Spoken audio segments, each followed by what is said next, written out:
सुबह का नमस्कार। जैसे कि हम बात कर रहे थे भाषा के ऊपर से। भाषा विचार अभिव्यक्ति का वह साधन है जिसमें ध्वनियों का व्यवहार किया जाता है। विद्वानों के मतानुसार भाषा व्यक्ति ध्वनि संकेतों के द्वारा मानव विचारों की अभिव्यक्ति है। मानव के मुख से निसृत प्रत्येक ध्वनि भाषा नहीं कही जाती। केवल सार्थक एवं शब्द निर्माण में समर्थ ध्वनियां ही भाषा की परिधि में आती हैं। भाषा का शास्त्रीय अर्थ है बहुत ही संकुचित अर्थ में किया जाता है। भाषा विज्ञान के अनुसार मनुष्य की वाणी जब ऐसी ध्वनियों का उच्चारण करती है जो सार्थक होती हैं और विवेचन विश्लेषण का विषय बन जाती हैं, उन्हीं ध्वनियों को भाषा कहा जाता है। सारांश यह है कि विचार की अभिव्यक्ति के लिए व्यक्त ध्वनि संकेतों के व्यवहार को भाषा कहते हैं। भाषा के विविध रूप होते हैं, मुख्यतः इतिहास, भूगोल, प्रयोग, निर्माण, मानकता और मिश्रण। इन 6 आधार पर भाषा में अनेक रूपता दृष्टिगोचर होती है। भाषा के प्रमुख रूप इस प्रकार है। मूल भाषा अत्यंत प्राचीन काल में बहुत से लोगों के एक साथ रहने के अनेक स्थानों में से किसी एक स्थान पर उत्पन्न जिस भाषा से है। ऐतिहासिकता एवं भौगोलिक कारण से अनेक भाषाएं तथा बोलियां आदि विकसित हुई होंगी। वही मूल भाषा है।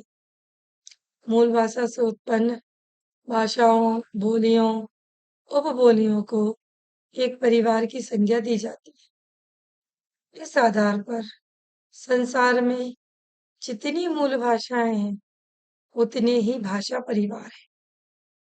उदाहरणतः भारोपीय परिवार को मूल भाषा भारोपीय थी।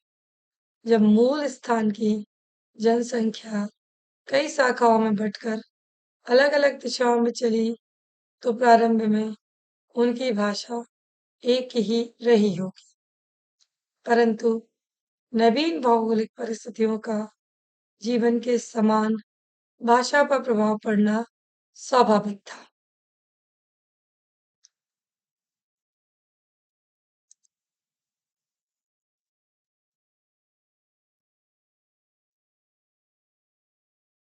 अतः 10-20 पीढ़ियों के उपरांत इन शाखाओं की भाषा में पर्याप्त अंतर आ गया होगा। फिर इन शाखाओं की जनसंख्या में वृद्धि के कारण वे भी उपशाखाओं में बंटकर भिन्न-भिन्न प्रदेशों की ओर चले गए होंगे और भौगोलिक परिस्थितियों ने उनके जीवन और अभिव्यक्ति के माध्यम से भाषा को प्रभावित किया होगा। इससे इनकी भाषा एक दूसरे से कुछ ना कुछ भिन्न हो गई होगी।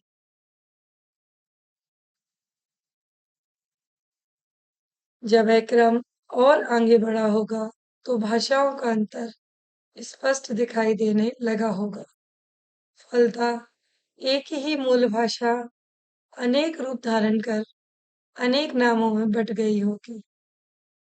यहाँ यह उल्लेखनीय है कि यह भी संभव है कि कुछ शाखाओं प्रशाखाओं की परंपरा और आगे बढ़ती गई और उनकी भाषा भिन्न भिन्न रूप ग्रहण करती गई। परंतु इसके विपरीत कुछ की परंपरा लुप्त होने से आगे न बढ़ पाई तथा भाषा भी विकसित न हो सकी। इसे मनुष्य जाति के विकास के संदर्भ में इस प्रकार समझा जाता है। एक पिता के 4 पुत्र हैं। उनमें एक की संतान वृद्धि नहीं होती, एक की संतान होती है, एक की 2 या 3 संतानें होती हैं और एक की 7 या 8 संतान हो जाती हैं। यह क्रम पुनः आगे इसी रूप में चलता है। 3-4 पीढ़ी के उपरांत जैसे वे एक दूसरे से बहुत कुछ भिन्न हो जाते हैं, वैसे ही भाषा की स्थिति होती है।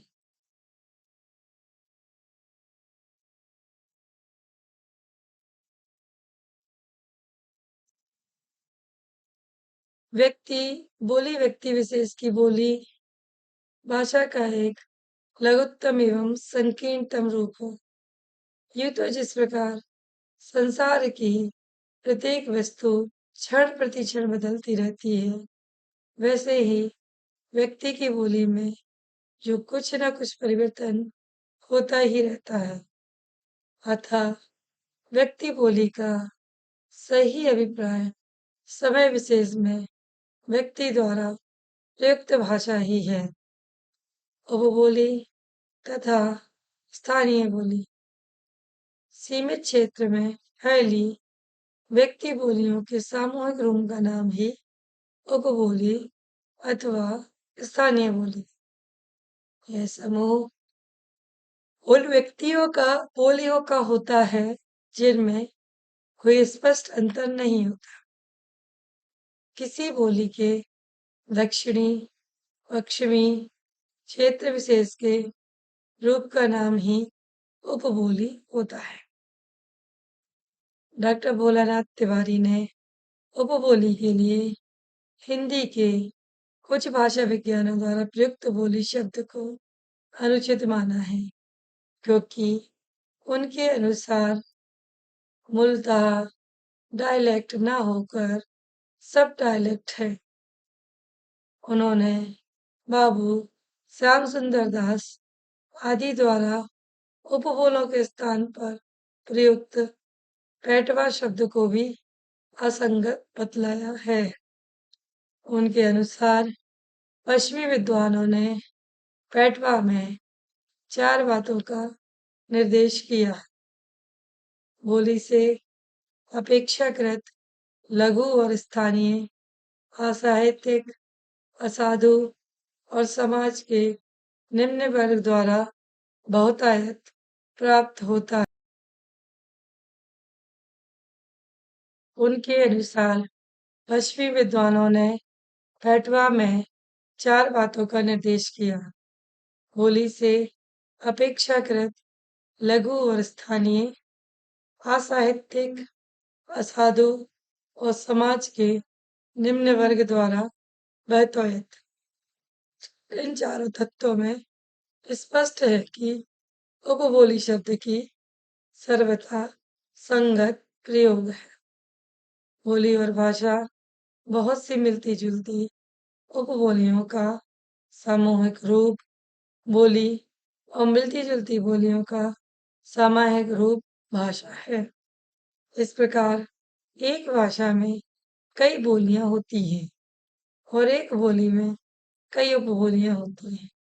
जैसे हिंदी क्षेत्र में खड़ी बोली, ब्रज, अवधी, राजस्थानी आदि बोलियां हैं और एक राजस्थानी की मेवाड़ी, मारवाड़ी, जोधपुरी आदि उपबोलियां हैं। हिंदी के कुछ विद्वानों ने बोली के स्थान पर विभाषा, उपभाषा, प्रांतीय भाषा प्रभृति शब्दों का प्रयोग किया। यद्यपि बोली का क्षेत्र भाषा के क्षेत्र से अपेक्षाकृत छोटा होता है, तथापि प्रकृति की दृष्टि से डॉक्टर तिवारी बोली को इस प्रकार परिभाषित करते हैं।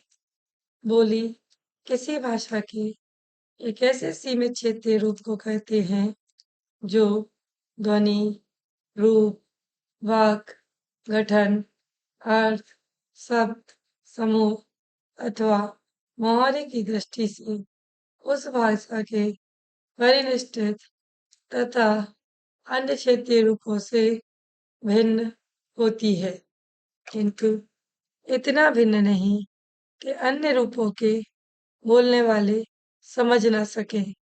साथ ही जिसके अपने क्षेत्र में कहीं भी बोलने वालों के उच्चारण, रूप, रचना, वाक्य, गठन, शब्द, अर्थ, समूह तथा मुहावरों आदि में कोई विशिष्ट और महत्वपूर्ण भिन्नता नहीं होती।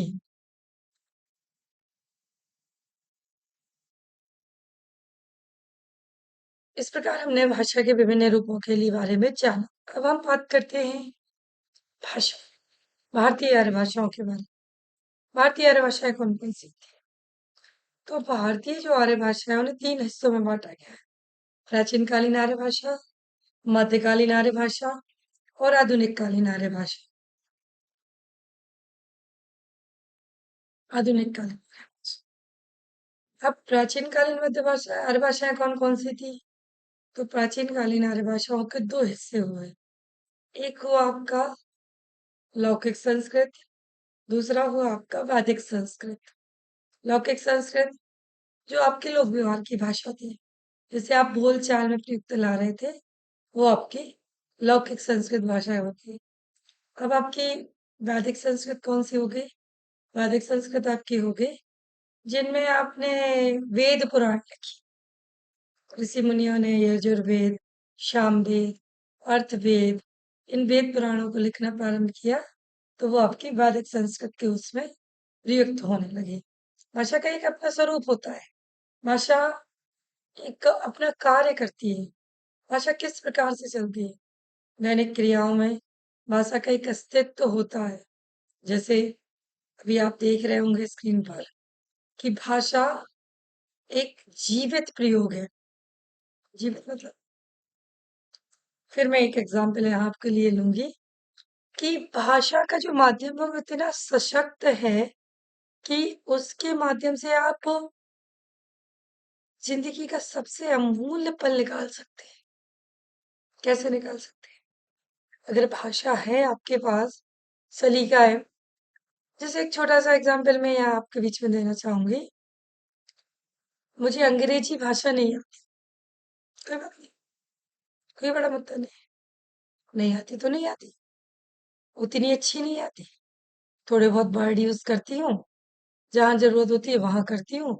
लेकिन फ्लुएंसी, जैसे कहते हैं ना फ्लुएंसी, वो फ्लुएंसी मेरे अंदर नहीं है अंग्रेजी भाषा को लेकर। लेकिन मुझे वहां हेजिटेशन नहीं होता है। मुझे वहां कोई हेजिटेशन नहीं होता है कि मेरे पास फ्लुएंसी क्यों नहीं है, मेरे पास इंग्लिश होना चाहिए थी। अगर हमें लाइफ में कुछ करना है तो वर्तमान समय में अंग्रेजी की सबसे ज्यादा आवश्यकता है। लेकिन फिर मैं सोचती हूँ, ऐसा तो नहीं मेरे पास भाषा ही नहीं है। भाषा तो है, उसका माध्यम नहीं है मेरे पास। भाषा मेरे पास है, बस उसका माध्यम नहीं है। लोग कहते हैं कि अंग्रेजी का बोलबाला है, अंग्रेजी भाषा आनी चाहिए। मेरे पास माध्यम नहीं है, मेरे पास हिंदी माध्यम है। तो मैं हमेशा कहती हूँ, मुझे इस बात का दुख नहीं होता कि मेरे पास अंग्रेजी माध्यम नहीं है, लेकिन इस बात की खुशी जरूर होती है कि जो मेरे पास है बहुत बेहतर है, वो बहुत बेहतर है। अगर हम हिंदी की भी बात करें ना, तो हिंदी मेरे पास बहुत बेहतर है।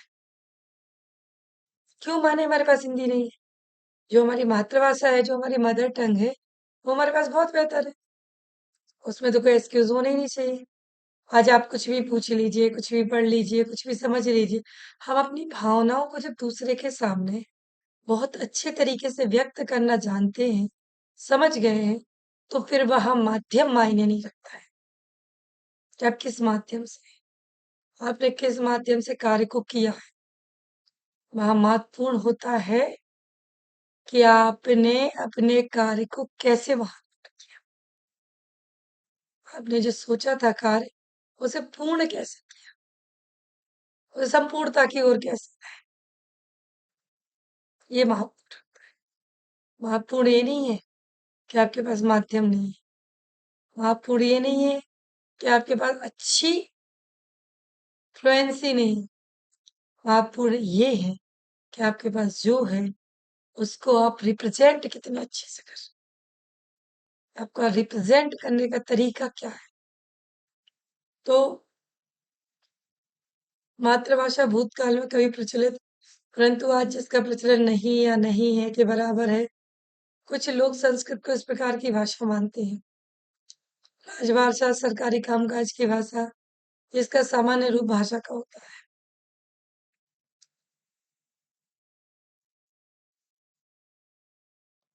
तो प्राचीन कालीन जो आर्य भाषा है वो क्या है? जो हमारी वैदिक संस्कृत थी, जिसे हमने वेदों में प्रयोग किया। वेदों में, पुराणों में जो हमारी संस्कृत का प्रयोग हुआ, उसे हमने वैदिक कालीन संस्कृत माना। उसके बाद ऋग्वेद, यजुर्वेद, सामवेद और अर्थवेद, इन सब में जो जिस संस्कृत का प्रयोग हुआ है, उसे हमने वैदिक कालीन संस्कृत का रूप दिया। अब उसके बाद लौकिक संस्कृत की बात है। लौकिक संस्कृत क्या? लौकिक संस्कृत वो होती है जो लोग व्यवहार में प्रयोग की जाती। पहले के जमाने में जो लोग आपस में बोलचाल में प्रयोग करते थे ना, उसे हम लौकिक संस्कृत। तो लौकिक संस्कृत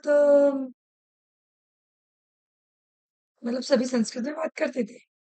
ये हमारा मानना है कि सभी संस्कृत में बात करते थे। सब आपस में संस्कृत में एक दूसरे से बात कर रहे हैं, एक दूसरे से डिस्कशन हो रहा है, वो भी संस्कृत भाषा में हो रहा है।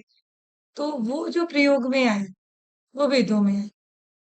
तो वो धीरे-धीरे बढ़ती गई। जो लौकिक संस्कृत की भाषा थी, वो धीरे-धीरे आगे बढ़ती गई और फिर वेदों में पलट गई। जैसे अभी हमने कहा था ना, कल आपको समझाया था, कल का वीडियो मेरा सुनेंगे आप, कि बोली आई सबसे।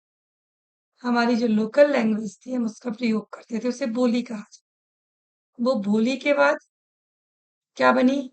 साहित्यकारों ने उसे साहित्यिक भाषा बना दी।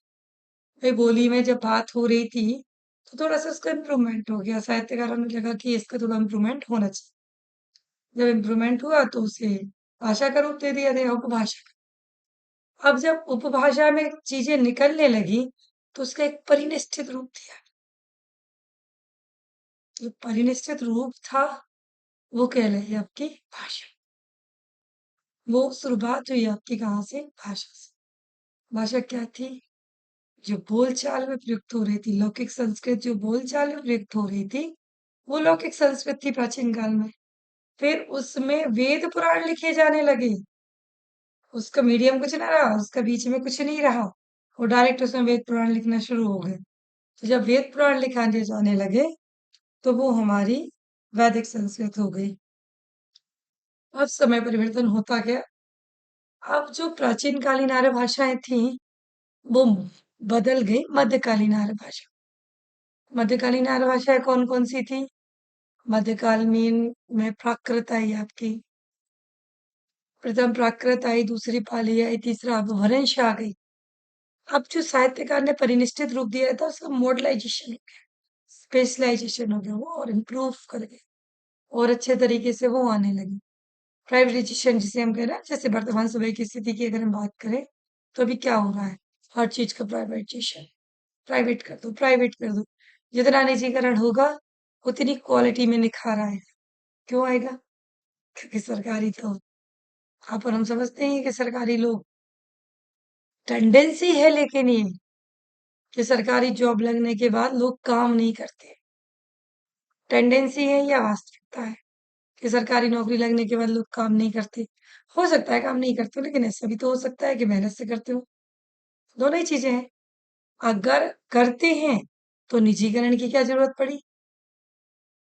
आप देखिए प्राइवेट सेक्टर्स में आज आप वर्क कर रहे हैं, काम कर रहे हैं, 8 घंटे से 9 घंटे की नौकरी आपकी चल रही है, कंटिन्यू वर्क चाहिए, विदाउट क्या? तो वो चीज अगर सरकारी चीजों में हो जाए, जब सरकारी नौकरी आपकी लग रही है और उतनी मेहनत ईमानदारी से आप काम कर रहे हो, तो निजीकरण तो वैसे ही खत्म हो जाएगा। जरूरत क्या है? सरकार खुद कमाएगी ना, सरकार निजीकरण को क्यों देगी? आज वर्तमान समय की अगर मैं बात करूं, तो भारत की वास्तविक स्थिति ये है कि टोटल निजीकरण हो गया, पूरा भारत निजीकरण का शिकार हो गया है। सरकारी सेक्टर में बची क्या है? राजनीति। सिर्फ राजनीति सरकारी सेक्टर में बची है कि आपके पास अच्छी राजनीति है तो आप सरकारी सेक्टर में आ जाए। उसके बाद सब कुछ निजीकरण हो गया। देश का प्रधानमंत्री, देश का राष्ट्रपति, देश के मुख्यमंत्री, आपके अलग अलग राज्यों के मुख्यमंत्री, राज्यपाल जी, या तो आप इस फील्ड में आइए, तब आपको सरकारी इसका बेनिफिट्स मिलेगा। आप प्रयास किए जा रहे हैं सरकारी को भी बहुत इम्प्रूवमेंट करने का। तो वही बात मैं यहाँ भाषा के माध्यम से आपको समझाने की कोशिश कर रही हूँ कि जब वैदिक और लौकिक संस्कृत थी, तो जो बोलचाल की भाषा आई, फिर वो किस में कन्वर्ट होगी? वैदिक, वेदों में। फिर जो मध्यकालीन आर्य भाषा आई, उसमें प्रथम प्राकृत, द्वितीय प्राकृत और तृतीय प्राकृत 3 आए। तो प्रकृत प्राकृत में तो पाली और प्राकृत आ गई आपकी।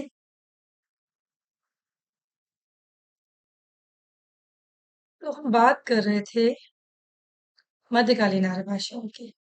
तो मध्यकालीन आर्य भाषाओं में आपकी 3 आर्य भाषा निकल के आई। इसका नाम था प्रथम प्राकृत, द्वितीय प्राकृत और तृतीय प्राकृत।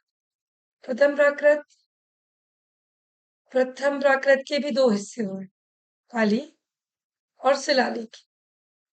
पाली भाषा जिसमें कहते हैं भगवान बुद्ध ने अपना पहला उपदेश दिया था। शिलालेखी भाषा क्या थी?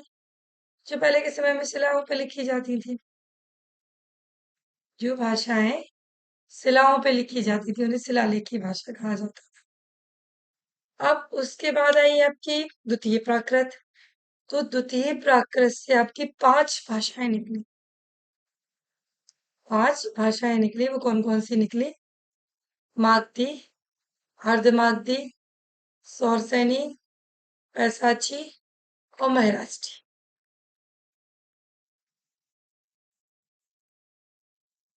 ध्यान से फिर से सुनिएगा, इन्हें याद कीजिएगा, आप दिमाग में रखिएगा, बहुत अच्छे क्वेश्चन हैं ये।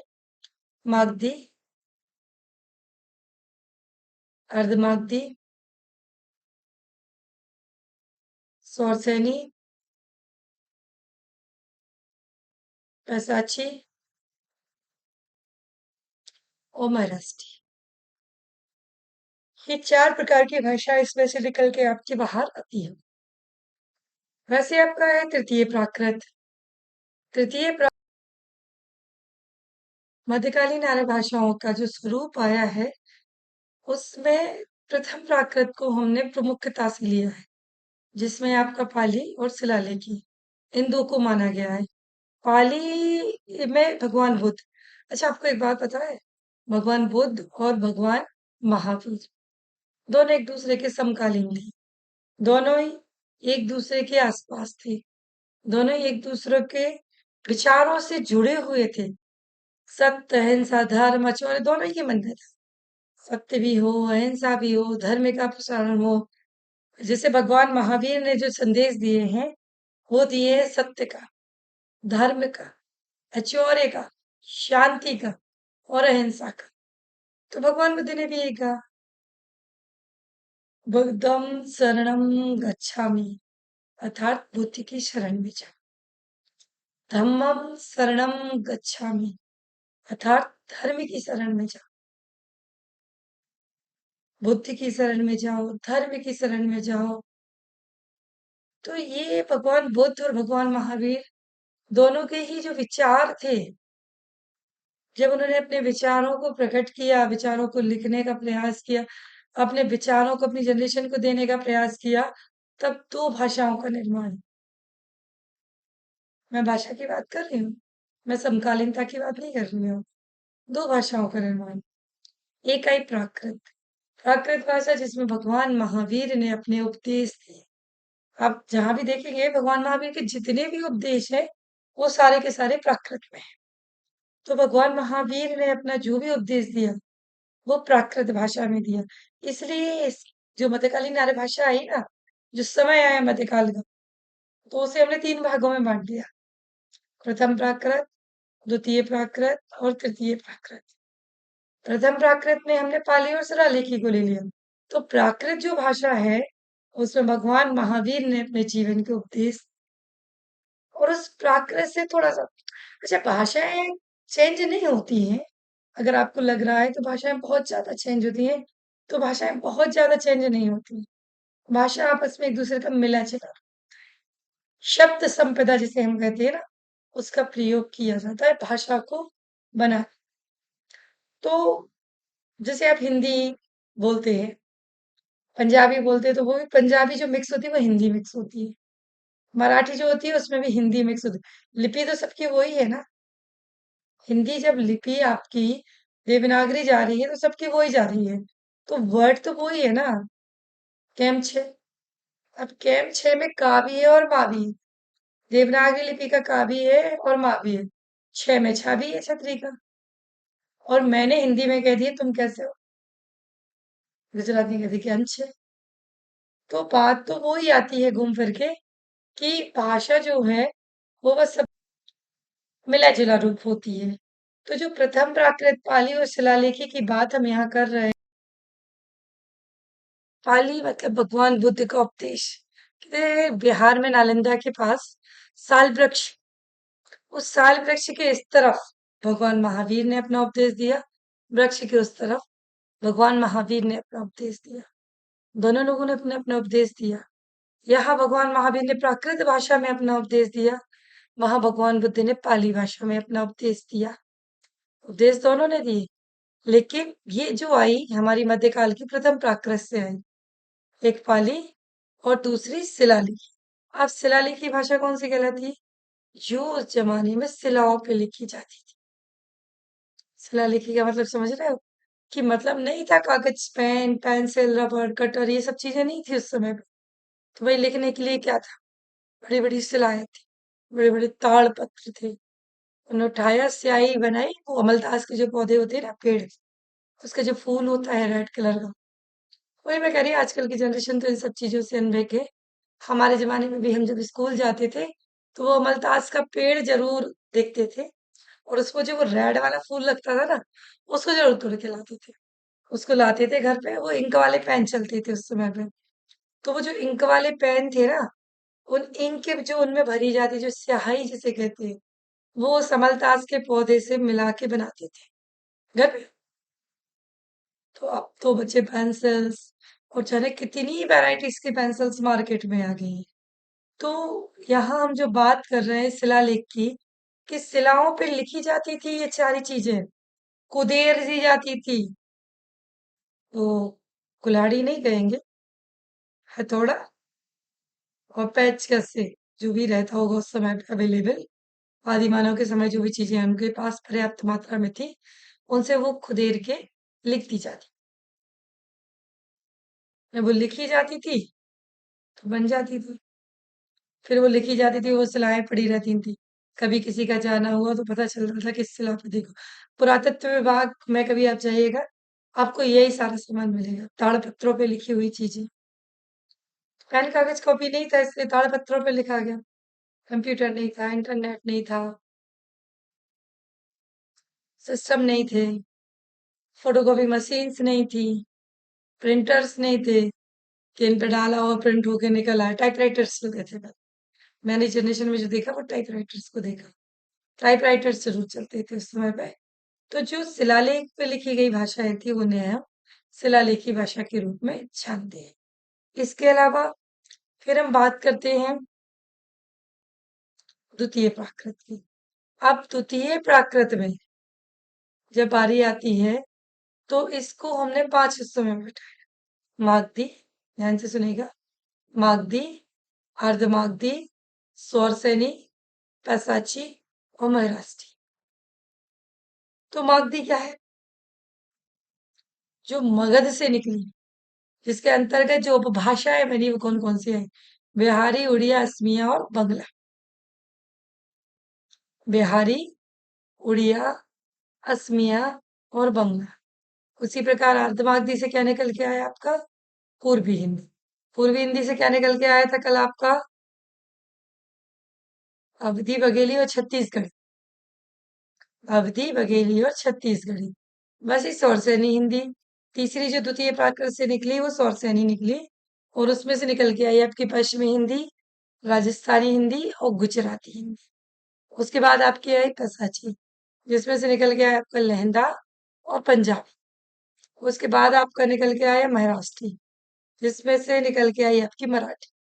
इस प्रकार द्वितीय प्राकृत भाषाओं में से आपकी 5 भाषाएं निकली।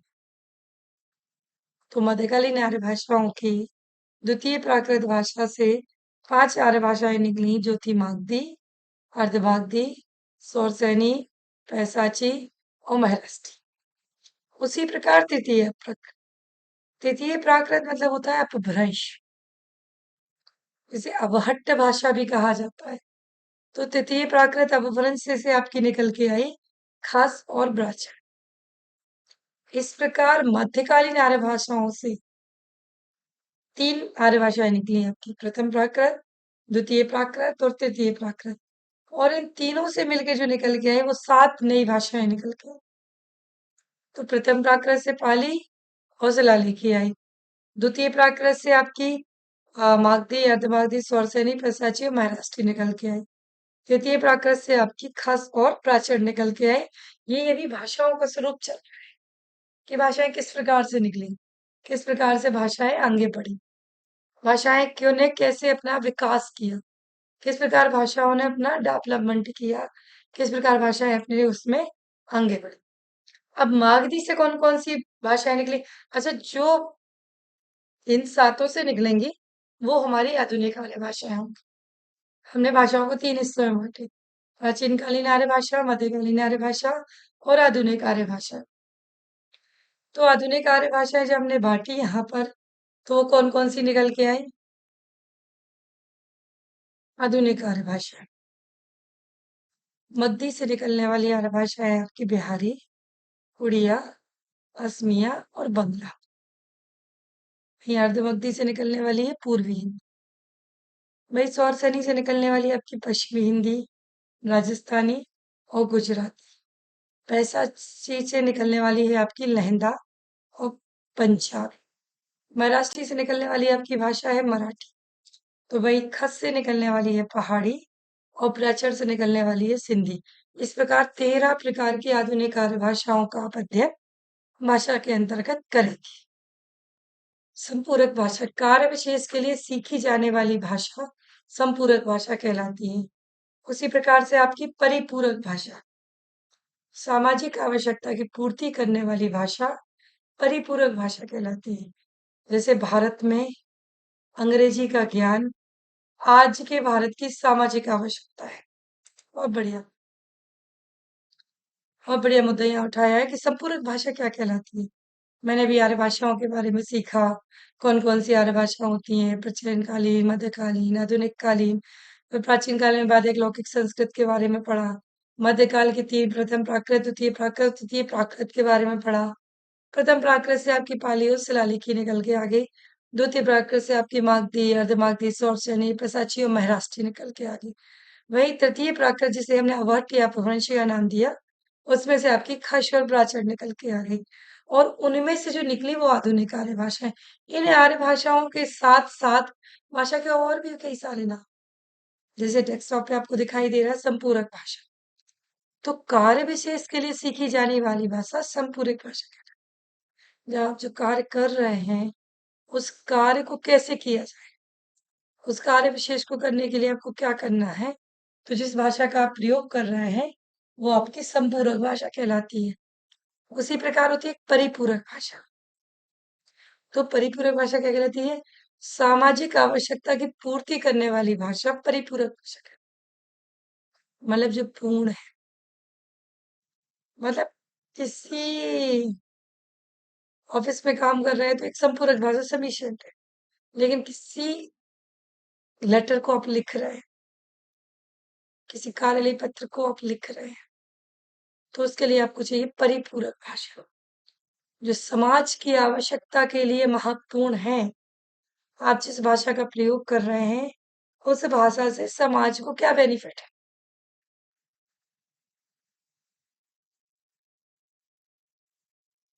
समाज का आप क्या सहयोग कर रहे हैं। जैसे भारत में अंग्रेजी का ज्ञान आज के भारत की सामाजिक आवश्यकता, इस मुद्दे को मैं पिछले 5 वीडियो में आपसे डिस्कशन कर चुकी हैं कि भारत की जो महत्वपूर्ण भाषा है वो राष्ट्रभाषा हिंदी घोषित कर दी गई है, लेकिन सामाजिकता को आगे बढ़ा आज भी अंग्रेजी भाषा की आवश्यकता आपको पड़ती है। बिना अंग्रेजी भाषा के आप आगे नहीं बढ़ सकते। लिखा है इन्होंने, जैसे भारत में अंग्रेजी का ज्ञान आज के भारत की सामाजिक आवश्यकता है।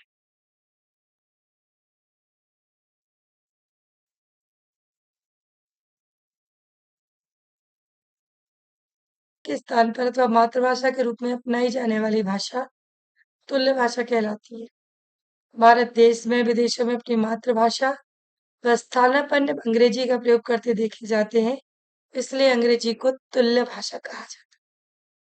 भाई आप कहीं भी जाओ, आपको एक भाषा तो आनी चाहिए ना। हिंदी के साथ अंग्रेजी आना आज की बहुत महती आवश्यकता है। और इस प्रकार तुल्य भाषा के रूप में अंग्रेजी को तुल्य भाषा का स्वरूप दिया गया। फिर बारी आती है संपर्क भाषा से। देश के विभिन्न प्रांतों के भिन्न भिन्न भाषा भाषियों के साथ क्षेत्र तथा इन राज्यों के पारस्परिक संबंध योजना की भाषा का नाम संपर्क भाषा है। भारत में यह कार्य आज तक अंग्रेजी करती रही है, परंतु अब इसका स्थान हिंदी भी तेजी से लेती जा रही है। मतलब आपको अगर संपर्क करना है, तो आप महाराष्ट्र में गए, तो भाई मराठी के साथ आपको हिंदी आती है, साथ में आपको अंग्रेजी भी आती है। तो संपर्क भाषा ने इस कार्य को पूरा किया।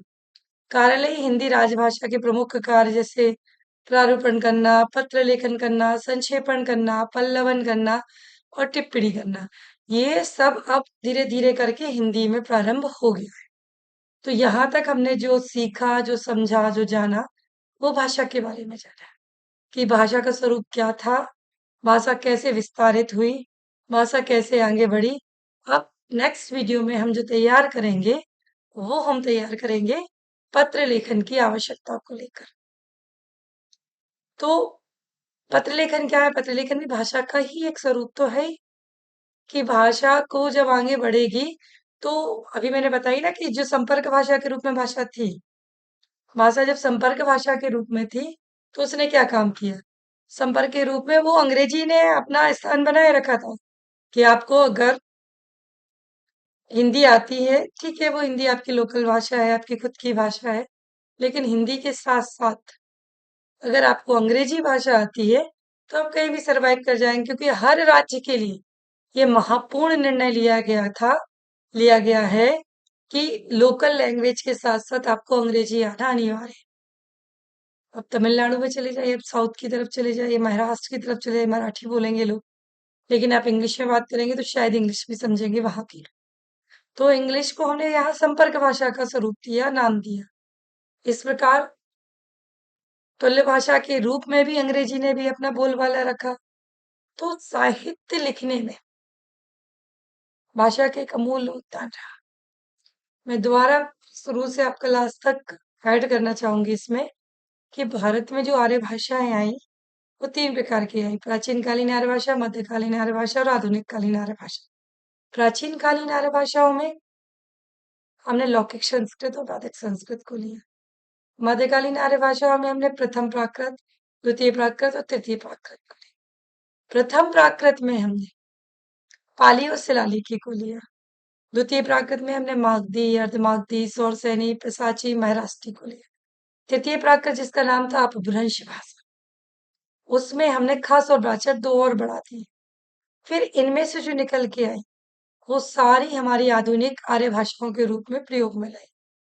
जैसे पश्चिमी हिंदी, पूर्वी हिंदी, राजस्थानी, गुजराती, बिहारी, असमिया, बंगला, उड़िया, राजस्थानी, मेवाड़ी, खस, प्राचर, सिंधी, पंजाबी, लहंदा, पहाड़ी। ये सब भाषाओं ने जो रूप धारण किया ना, वो किसका किया? भाषाओं को तोड़ने के बाद अंत में जो हमारे बीच में आज प्रयोग में लाई जा रही, बंगाल का आदमी बंगला भाषा को बोलता है, कन्नड़ का आदमी कन्नड़ भाषा। ये था भाषा का स्वरूप।